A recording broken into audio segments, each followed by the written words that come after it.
Working Cows Podcast, episode 341. This episode is brought to you by Understanding Ag. Welcome to the podcast that gives producers a platform to discuss and share paradigm-challenging practices. Practices that have increased the effectiveness of their operation and the joy that their families have received from this lifestyle.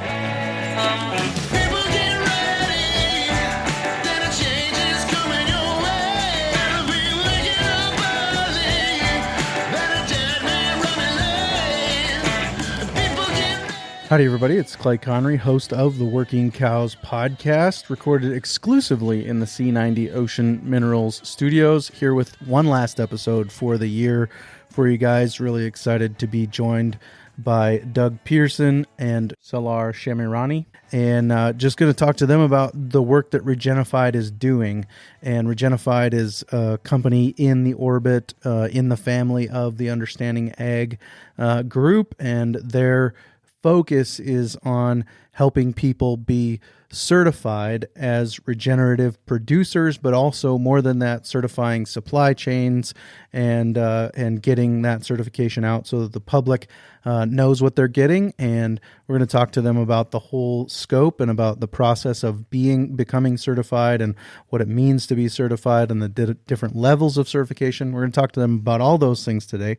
But before we dive into that conversation real quick, I just wanted to say that I am excited to announce that we will be partnering with Understanding Ag for the 2024 year. They will be the studio sponsor for 2024. So Gabe Brown, Alan Williams, all those guys there at Understanding Ag will be just continuing to be a part of the Working Cows Podcast, but they will be a part of specifically just bringing it to you in a bigger way this year, taking the baton from C90 and moving on to Understanding Ag. And as I said previously, look forward to continuing to partner with C90 as well. They are interested in continuing as a sponsor next year, so really appreciate them, but really looking forward to 2024 with Understanding Ag. So we are going to talk, as I said today, to Doug Peterson and Salar Shemirani, and really looking forward to this conversation. Doug, Salar, thanks for joining me today on the Working Cows Podcast. Hey, thanks for having us here. Thanks for having us here, Clay. Yeah, I'm really excited to have a conversation with you about Regenified, but I'd like to give you the opportunity to start by just introducing yourselves a little bit, how you got where you are and got involved in Regenified as it exists today. Hey, thanks. I'm Doug Peterson. My background is in, natural resource management. I did a career with NRCS. Born and raised on a farm here farm and ranch here in Missouri. Still have that operation today. It's only livestock today. After I got out of NRCS, I still had a passion, I guess, to help with natural resources. Had been kind of headed down the regenerative road, the soil health road, for close to 20 years, and so. During that journey, I had met Gabe and several others, and so after I got out of an RCS, they convinced me to jump over to help them further the cause, I guess. And so I've been part of Regenified here since the beginning, so almost the beginning anyway. So that's my story. Salar, what about you? I live in Dallas, Texas nowadays, but I moved to the US about a year ago, actually. My story with ag and regenerative ag really started when I watched Kiss the Ground, a movie back in, was it 2020? Yeah, 2020 or 2021. And I saw this farmer, Gabe Brown, on this documentary. He was talking about soil health and regenerative agriculture. And that's where something inside of my head and heart started clicking and wanted to know more about agriculture and the way we produce food. But my background is strategy and partnerships. I spent a career close to 10 years working in corporate strategy, mostly helping retailers and infrastructure and asset heavy businesses on rethinking their business priorities and launching in new markets, expanding, reviewing their business performances, et cetera, et cetera. It's been quite a journey in the past couple of years knowing about regenerative agriculture, and I feel like you can never get to the end of it. It's just an unlimited amount of resources and vast stories that you hear from different people from different walks of life. Yeah, definitely. One of the things I've come to realize about regenerative agriculture is that it's a continuum. Like when we start to talk about the 6 principles of soil health, it's a continuum. There's always that continued perfecting of the relationships of all of those principles of soil health to each other. And so I think it's a system that continues to get better and better. And we never really can say we've arrived, or there's nothing that can be done better than what's happening now. And as we continue to see those relationships get better and better, then the system continues to be become more and more healthy. So, yeah, I appreciate that. Salar, what was it about the documentary, or what drew you to that documentary? How did you come to a place where you found yourself watching a documentary about agriculture and those things? Clay, I have come across a few other documentaries. One of them called "What the Health." I don't know if you've heard of it, but the animal production part of it was for me a rude awakening. In particular, the focus in the US. And that really made me interested in following suits of more documentaries about food and agriculture. And I remember that evening in March that year that a friend of mine sent me a link and said, watch this documentary. I just watched it. And that evening I watched the documentary, and I'd say within the first 30 minutes, I was in awe. One, kind of disappointed in not knowing the very basics of soil health. I mean, the very thing of, the misconception of you got to turn over the soil. So the more fertile soil is always on top in your own gardening. The very basics of the limited knowledge that I had about soil was very wrong. And that just made a huge sort of a ignition within me to want to find out why soil is so important, because I didn't know about it. And when the segment about farming and agriculture came before after composting section, then you suddenly see the connection. You just say, oh, this is what it's about. And I was wondering, why haven't many other people watched it and started doing what this farmer and this farmer are saying? So that's how I reached out to another contact of mine who said, go and talk to Gabe Brown. And he was kind enough to spend a couple of days with us actually on his ranch, showing us around. And right then and there, I knew it. I knew this is what I want to do. And I knew the feeling that I had, more people need to have. And then we got to get the words out there and get some of those farmers who are doing it this way recognized and rewarded for what they're doing. So for me, the story was fantastic. The farmer segments were incredible.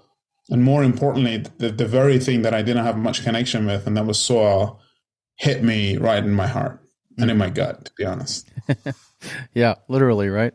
How then did you get from that moment, watching that documentary, to being involved with Regenified? What is Regenified? How did it get started? Yeah. To be honest, I watched the documentary, and within a space of a couple of weeks, I quit my role at KPMG. That's where I used to work at. I had a great experience working at KPMG for different clients, different organizations, different corporations, but I knew that I wanted to pursue regenerative ag.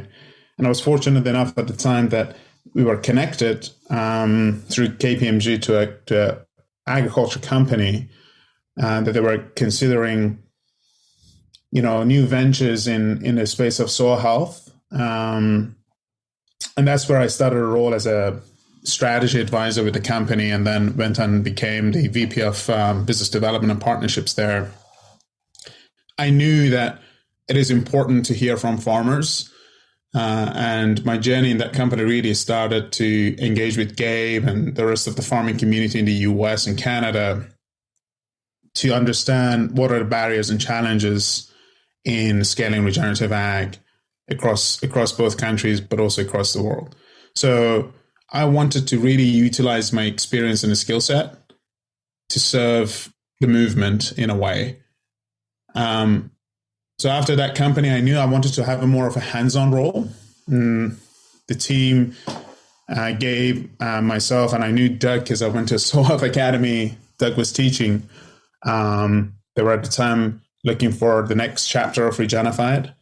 And Clay, that's where really you sort of have some passionate conversation about, the certification verification market, how we can get more consumers to embrace regenerative products. And that was where, we had an agreement for me to, have a go at Regenified, and I'm pleased to have been part of the journey for the past year and a half almost. Sure. So that is what Regenified is all about, is providing certification for regenerative food production, or is it broader than that? Yeah, that's a great question, Clay. At Regenified, we verify and certify land that practice regeneratively, and certify products that are coming out of these farms. Our objective is really to reward and recognize farmers and ranchers and the stewards who are practicing regeneratively, and for them to be connected with not only consumers, but also brands and buyers who are in desperate need of, transitioning the supply chain to regenerative. So that's, in a nutshell, what Regenified is about. It's a verification certification program to reward and recognize farmers and ranchers for their regenerative practices and enable a regenerative supply chain to take shape. Sure. How have you been received? The demand for certification and verification in the past year, since we started to come out to the market from a commercial perspective, has been incredible. I'd say there is an incredible momentum and interest in a number of brands, CPGs, retailers in transitioning the supply chain to regenerative. So we always knew that those organizations are going to be a key player in enabling at-scale transition. What I didn't know, Clay, or I didn't get right at the time, which I'm happy that it proved otherwise, I didn't quite expect to be so many farmers and ranchers that are practicing regeneratively and want to be rewarded and recognized for their practices. That's been a real surprise for us at Regenified for the past year. And you have farmers from different walks of life, different production systems, anywhere from livestock production to, we have wineries and table grapes. And they've started anytime from decades ago to a year or two ago. Their stories are certainly incredible. Overall, I'd say huge demand. And the good news is that Regenified is not the only certification companies. Obviously, there are others out there, so I'm sure they are receiving a lot of interest as well. Sure. Yeah, Doug, can you tell me a little bit more about some of the types of farms and ranches that you guys are certifying?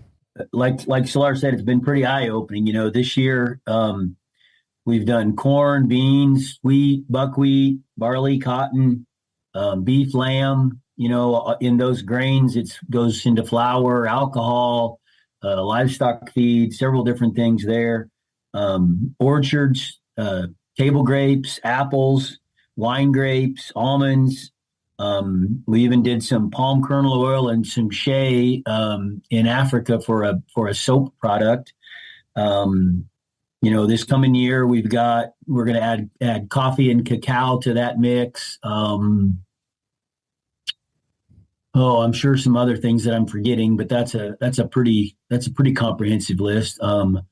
Several countries all over North America, Canada, US, Mexico, Guatemala, Liberia, Ghana, We're going to end up. We did Ghana and Liberia. We're going to do Colombia, I think, this coming year. Possibly some olives in Europe. So it's pretty incredible. It's just a pretty diverse mix of products really all over the world. Yeah, can you tell me a little bit about the protocols for certification? Sure. When we headed down this road, we knew we wanted to be something. We wanted to be something that was scientific, but yet it was something that was very understandable by producers. And they had all been taught the principles of soil health already. Gabe and his crew and really groups all over the world teach those principles. There are some that teach 4 or 5. We follow the 6 principles of soil health that's taught by Understanding Ag and Soil Health Academy. And so basically it's a practice-based and an outcomes-based evaluation. We're going to evaluate the practices that an operation is using to address those principles of soil health. So if it's a cropping operation, we're going to evaluate those disturbances like tillage, fertility, pesticides, herbicides, if they use any of those. And we have criteria for all of that stuff. We're going to evaluate ground cover. We're going to evaluate the biodiversity in the rotation that they use. Are they integrating livestock into that cropping operation? If it's solely a grassland operation, then we're going to evaluate those grazing disturbances, whether that be, is it a long grazing period? Is it a short grazing period? What are the rest periods involved? How much hay is involved? So it's a practice evaluation, but then ultimately we're also going to measure the outcomes. We're going to do actual infiltration measurements. We're going to evaluate soil biology, soil organic matter, plant diversity. We have a variety of in-field evaluations as well as soil testing that we do. So we're going to measure their practices. And then what the impact of those practices are on the land? What's the outcomes that are actually occurring? So again, a variety of infield and soil tests. I think the thing that makes us fairly unique, though, is besides the evaluation criteria, is our tier process. We have 5 tiers. We knew that. The regenerative agriculture is not just, somebody didn't go out one day and say, "Oh, I'm gonna have my whole farm be regenerative," right? It's a process. They have to work their way into it, make some changes over time, learn a few things, maybe get some new equipment, maybe build some new fence. So we developed a tier system. So we'll go out and evaluate an operation using our protocols. And then depending on how far down the road that operation is, they'll go into one of 5 tiers. So tier 1 is operations that are really just getting started, is 0 to 20% of their operation meeting our criteria. And then tier 2 is 20 to 40%. Tier 3 is 40 to 60, 4 is 60 to 80, and tier 5 is 80 and above. And so we have these 5 tiers, so we go out and evaluate them. They're heading down this road, heading down this process, this regenerative process, and we evaluate them, and they go into, say, tier 2, right, at 25 or 30%. Our one of our reasons for doing this was to recognize them early on for those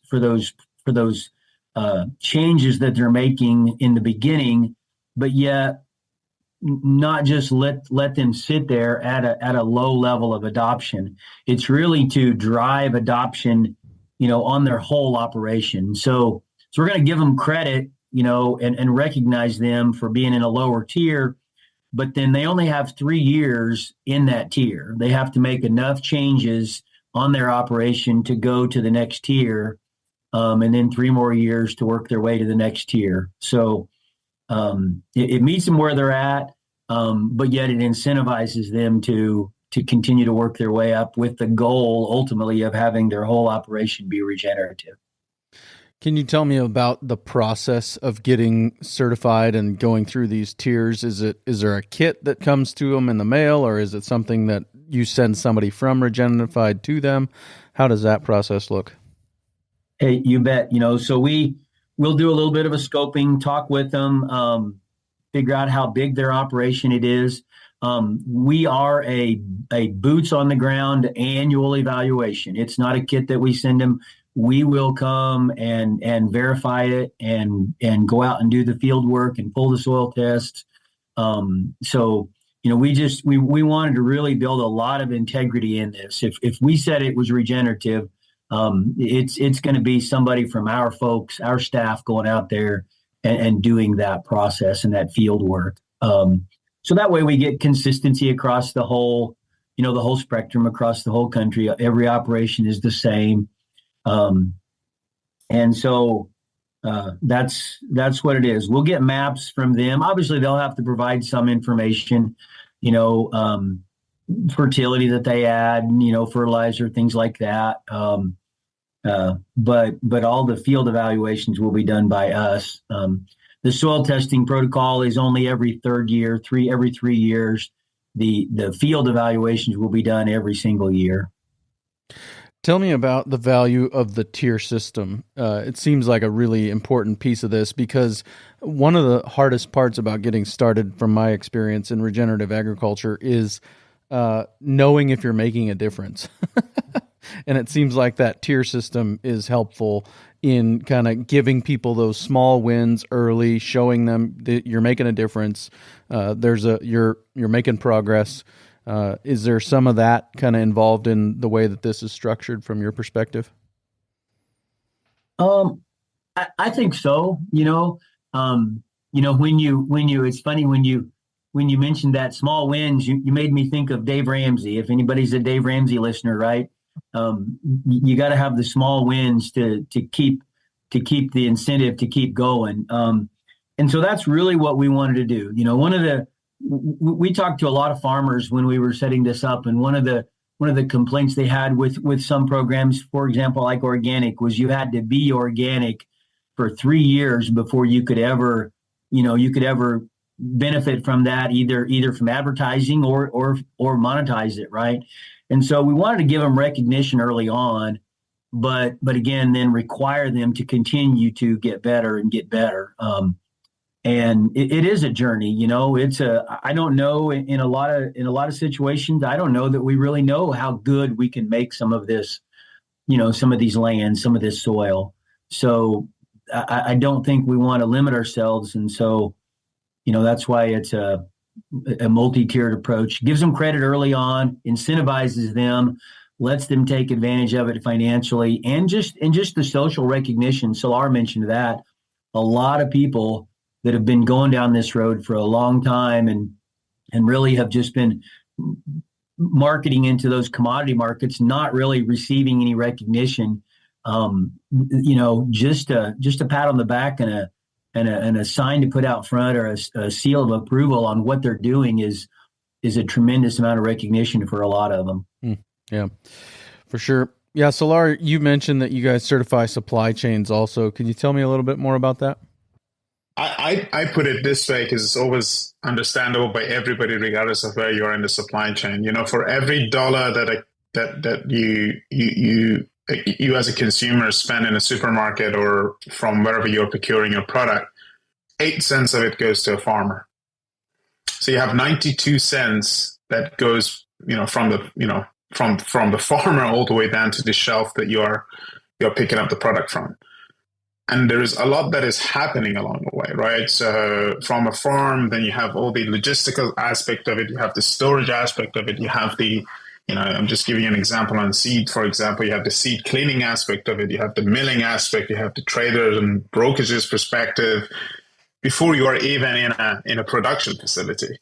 And never mention production and manufacturing and packaging, and again, transportation, distribution, et cetera, et cetera. So our supply chain has been based on, as much volume centralized in a very cost efficient way that is optimally shaped to serve the cost-efficient production for retail. And you really don't have the full traceability and transparency into knowing, like in a package of goods that you're picking up, where it's come from.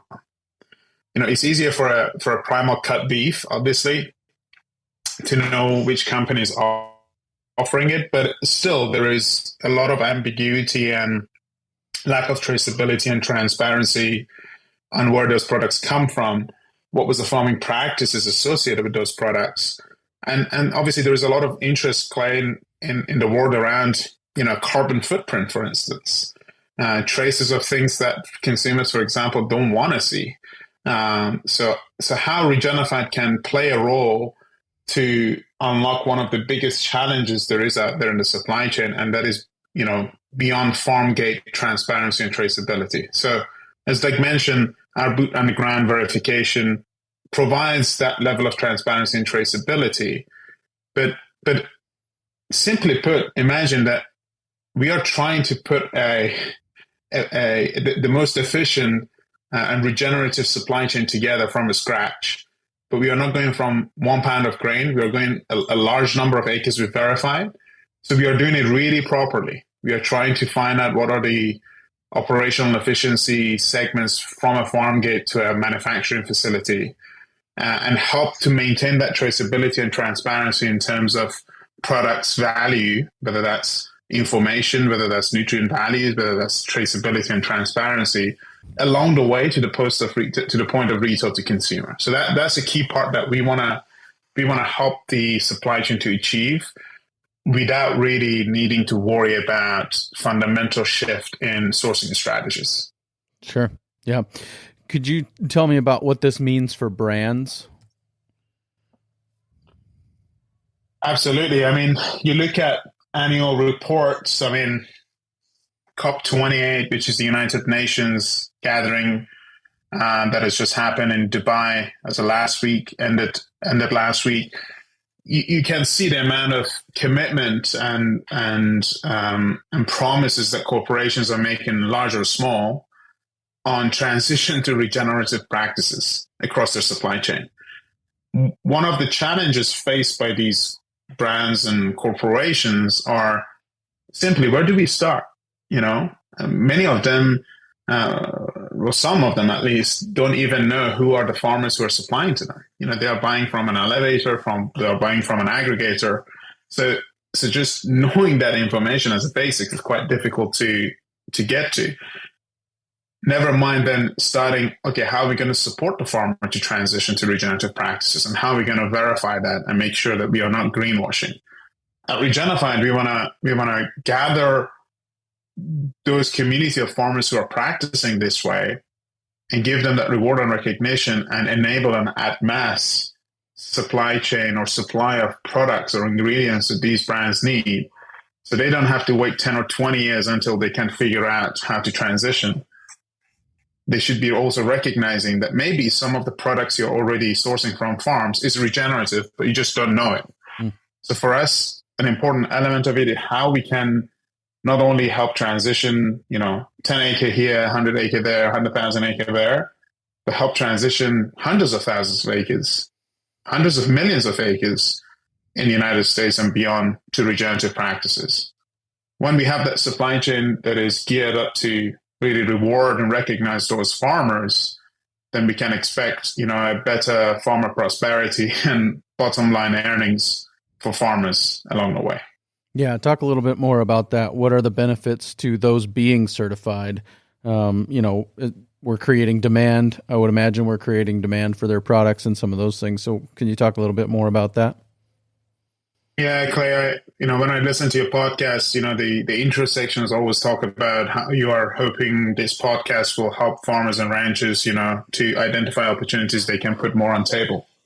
And we know that regenerative agriculture does bring the blessing to farmers and ranchers to reduce their input costs and reduce their costs overall, and build a stacking enterprises into their operation. So that is all fine and sound. But also at Regenified, we want to go beyond that.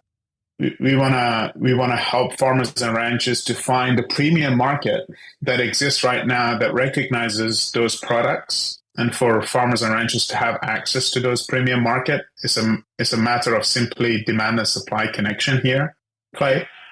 But also ultimately, if you remember, I mentioned the 8 cents per dollar, how we can create more efficiency out of that 92 cents so the farmers are not end up with 8 cents, but quite a bit more than that, without it being, a burden to consumers or brands. How we can create a win-win-win, and that is only possible by rethinking the current ag and food supply chain and make it more efficient. Maybe help remove some of the middle players that don't need to, they don't have to be there, and help to have more of a direct demand and supply connection. Ultimately, Clay, it comes down to dollars and cents, right? And if we don't create those opportunities for farmers and ranchers, Regenified won't see much of a success in the scale that we want it to have. So we are very cognizant and wary of that. Sure. And then, kind of finally on this line of questioning, what does this mean for consumers? I think there are multiple facets into the benefit for consumers. You have, and I'm not going to go through sort of the consumer, personas and types and, talk about who cares about what, but more than ever, consumers are taking interest in wanting to know the origin of their products and produce. I mean, you go and look at what Will Harris and White Oak Pastures are promoting these days, which is fantastic, is that they've been talking a lot about, sourcing, where are the products made, where are the products raised. And those are the kind of information that consumers should know and should have access to. So traceability and transparency, Clay, is a key part of it. Ultimately, consumers want to connect to a farmer's story, to a product story. And what a better way than actually them knowing where their products come from. So that's number one.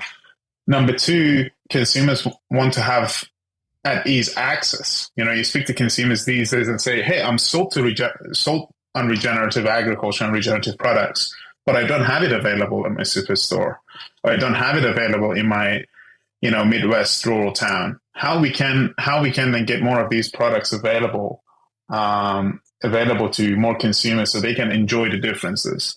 Number three is quality, Clay. We all know there's been many research done, some by the Washington State University and Dr. David Montgomery, that regenerative products or regenerative raised products contain more nutrient-dense characteristics, that being phytochemicals, micronutrients, some micronutrients as well. So how we can make sure that we are transitioning our food production system to a system that is producing more nutritious product, whilst bringing that traceability and transparency to consumers. And ultimately, last but not least, I think we want to make sure that consumers have options. We appreciate that some people may prefer one product over the other, but we have to create a diversity of options and choices for consumers to make a decision and vote with their dollars. So that's another important aspect that we want to bring to the table. Yeah. And the next portion of this conversation, I'd like to give both of you guys an opportunity to answer a couple of questions. And the first one that I'd like to ask is, what barriers to adoption still exist? We kind of started out there talking a little bit about the fact that there were some barriers to adoption, or what are some of the most common ones, and how do you see people successfully overcoming those? And Doug, if you want to take a crack at that. Well, that sounds like a loaded question, Clay. I've been in this space a long time, and I got to tell you, when I started down the road in soil health and really began to understand it, I thought, man, this is going to be a piece of cake, right? And in 4 or 5 years, everybody in the whole country is going to be doing this, and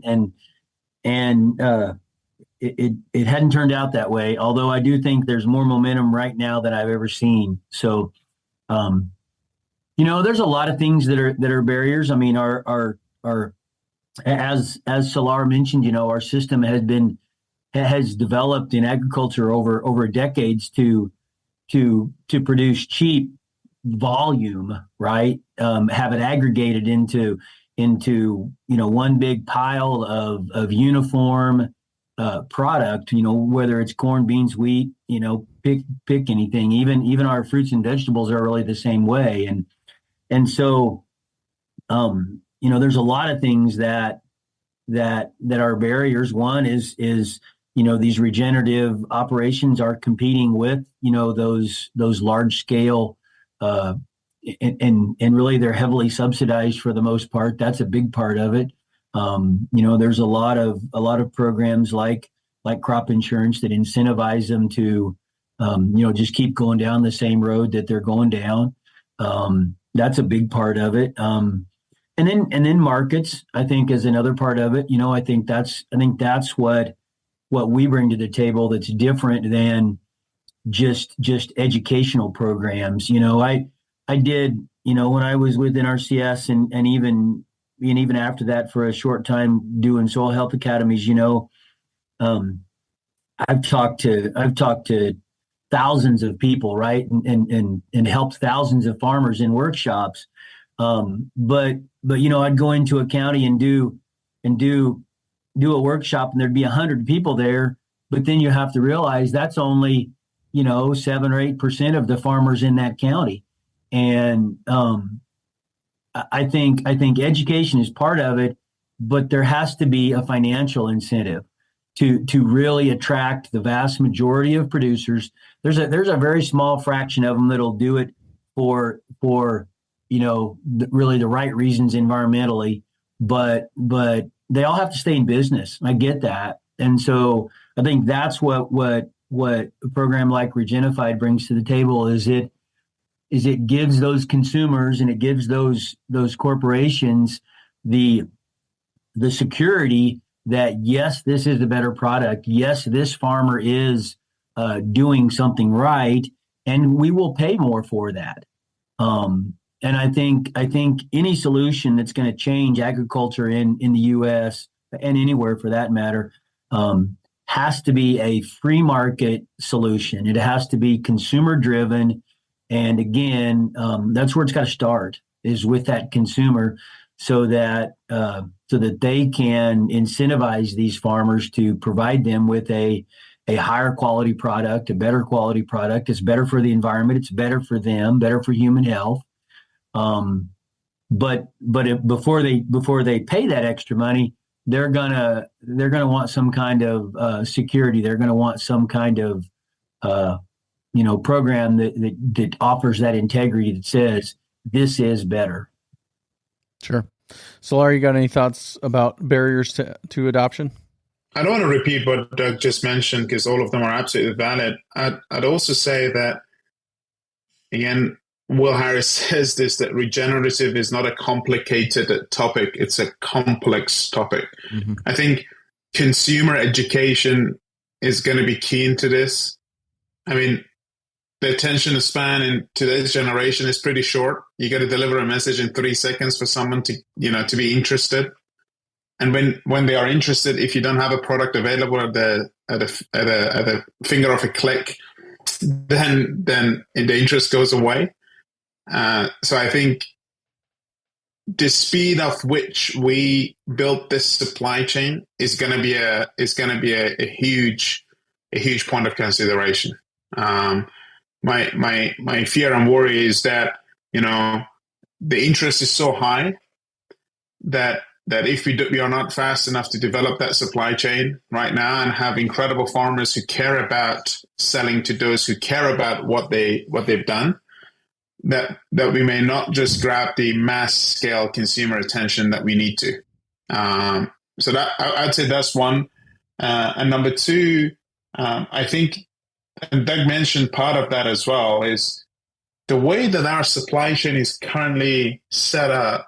It rewards consistency. It rewards, I need X amount of corn or X amount of wheat, and I need it at this time with this quality, and you're good to go, and make sure you deliver it to me as much as you can.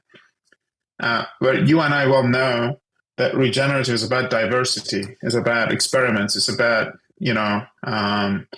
it's about trials and errors. So it would be fascinating to see how that ethos of being consistent on volume is going to be challenged by the way that a farmer is making a decision on, growing crops that suits best, his or her decision based on his or her context. So your buyer of corn this year is very different than a buyer of wheat that you have next year, for instance. So being able to have a support system for farmers so they focus on their marketing effort more and more. So it's no longer about you as a farmer just growing things, but you as a farmer or an entrepreneur or a business owner and care about the profits you take home. I think that's going to be another challenge. And we want to make sure we invest in providing those support for farmers. So I hope those made sense. Just wanted to connect the two from both sides. Yeah, for sure. It's something that I've, really come to realize in this journey is the importance of taking that entrepreneurial approach to this and not the commodity approach. I mean, you can take the commodity approach if you're okay with commodity rewards, basically. But if you want rewards higher than that, you're going to have to take that entrepreneurial approach. And I really appreciate that. And connected to that, connected to the development of this market, what do you think the next 5 years look like? What work is left to be done? Where do you see this heading as far as maybe percentage of the market being open to and searching out these kinds of products? There's farmers all over that are trying to offer, they're trying to grow these products or raise these products that they can get, a better price for. So I think the opportunities out there. Again, there's so much direct marketing going on today. There's so many operations out there that are doing, like he mentioned Will Harris, there's so many operations out there. There's farmers markets that are just getting huge. There's a lot of opportunity to go buy that, good high quality food. And I think consumers are really looking for something, but right now, most of those consumers have to really go out and look for it. They have to work a little bit to find that really good product. And, our goal is to make it commonplace, right? Is to have it have a product of everything on the shelf that is really good quality. If we're really gonna impact the environment in our country, the water quality, the human health. We don't need 2 or 3 million acres of something that's really, really good.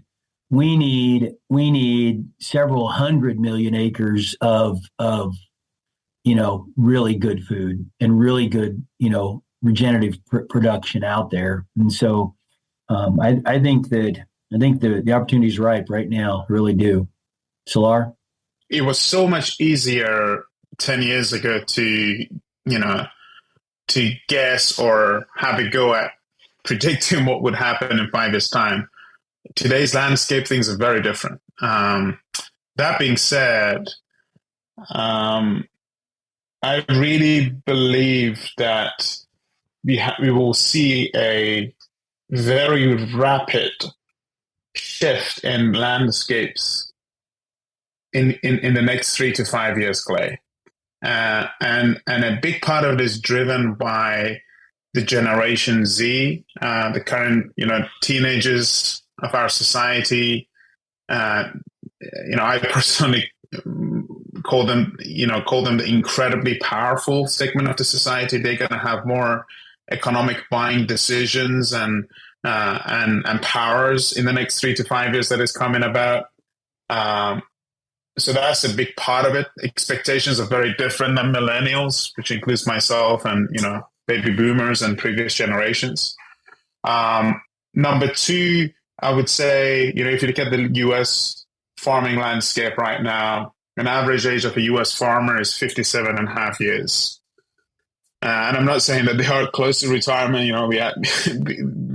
Farmers usually go very long, and it's incredible. But I see a raft of transitions, new farmers, new younger farmers coming on board. And I really am hoping, there are more economic incentives available by governments, by creditors to promote more young farmers to be able to not only start, but also be able to scale and match up to what their families and other neighboring farmers have. And I really believe, Clay, that segment of farming society and group is going to be very innovative. And I really hope and believe that we will see widespread adoption and recognition, and that's what they want to do, regenerative practices. So that's number 2 for me. And lastly, I would say regional revitalization is going to be key in the next 3 to 5 years. We have really focused on centralization, around large cities, and driven in part, but not really hugely, by COVID. We've seen these migrations to more regional parts of the country, whether that's in the US or in Canada or elsewhere. I really believe that buy local, local sourcing, regional care, farmers of future wanting to feed their communities is going to become a mainstream bonus and advantage that we're going to see. And I'm hoping that many retired and mothballed, grain elevators and storage facilities, and I'm hoping slaughterhouses that are around the country will see the light of day, create more job prospects and opportunities for those regions and communities. So I'm really, Clay, backing those 3 from what I'm seeing the 3 to 5 years to come. But again, very difficult to predict. Yeah, no, I appreciate that. And I do think that this shift from the baby boomers is, I don't know how much of that's actually going to end up in the hands of the millennials. I think that a lot of it is actually going to end up in that next generation probably.